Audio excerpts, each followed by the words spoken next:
दोस्तों, मेरा चैनल कथा भक्ति सागर में आप लोग का स्वागत है। आज हम जानेंगे कि शिव पुराण के श्रवण करने से सुनने से देवराज को शिवलोक की प्राप्ति कैसे हुई।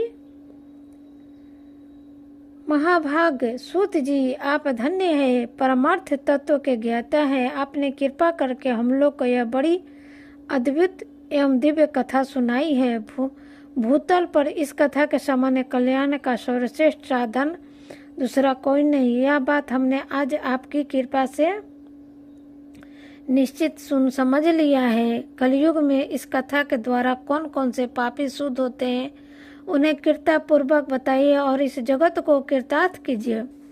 सूत जी बोले, मुने, जो मनुष्य पापी, दुराचारी, खल तथा काम क्रोध आदि में निरंतर डूबे रहते हैं, वे ही इस पुराण के श्रवण पठन से अवश्य ही शुद्ध हो जाते हैं।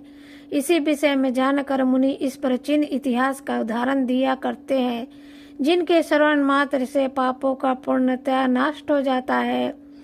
पहले की बात है, कहीं कितारों के नगर में एक ब्राह्मण रहता था, जो ज्ञान में अत्यंत दुर्बल, दरिद्र, रस बेचने वाला तथा वैदिक धर्म से विमुख था। वह स्नान, संध्या आदि कर्मों से भ्रष्ट हो गया था और वेश्यावृत्ति में तत्पर रहता था। उसका नाम था देवराज। वह अपने ऊपर विश्वास करने वालों लोगों को ठगा करता था।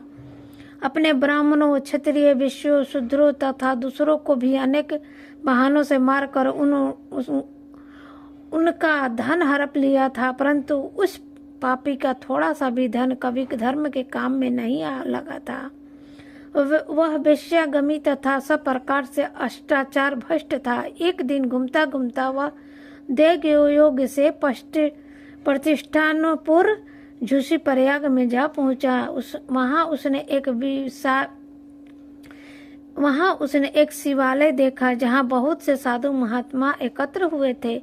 देवराज उस शिवालय में ठहर गया, किंतु वहां उस ब्राह्मण को ज्वर आ गया। उस ज्वर से उसको बड़ी पीड़ा होने लगी। वहां एक ब्राह्मण देवता शिव पुराण की कथा सुना रहे थे। ज्वर में पड़ा हुआ देवराज ब्राह्मण के मुखाबिंद से निकली हुई उस शिव कथाओं को निरंतर सुनता रहा। एक मास के बाद वह ज्वर से अत्यंत पीड़ित होकर चल बसा। यमराज के दूत आए और उसे पासों से बांधकर बलपूर्वक यमपुरी ले गए। इतने में ही शिवलोक से भगवान शिव के संसारगण आ गए और गौण अंग कपूर्ण के साथ उज्जवल थे। हाथ त्रिशूल से सुशोभित रह रहे थे। उनके सम्मुख अंग भस्म से उभासित थे और रुद्राक्ष की मालाएं उनकी शरीर की शोभा बढ़ा रही थी। वे सब के सब क्रोध पूर्वक यमपुरी में गए और यमराज दूतों को मार पीट कर बारंबार धमका कर उन्हें देवराज को उसके चंगुल से छुड़ा लिया और अत्यंत अद्भुत विमान पर बिठाकर वे शिवदूत कैलाश जाने को दुगत हुए। उस समय यमपुरी में बड़ा भारी कोलाहल मच गया। उस कोलाहल को सुनकर धर्मराज अपने भवन से बाहर आए।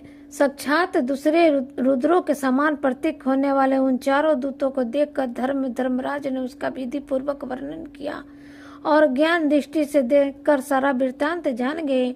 उन्होंने भय के कारण भगवान शिव के उन महात्मा दूतों से कुछ नहीं कहा, उल्टे उन सब की पूजा एवं प्रार्थना की। तत्पश्चात वे शिवलोक कैलाश को चले गए और वहां पहुंचकर उन्होंने उस ब्राह्मण को दया सागर सांब शिव के हाथों में दे दिया।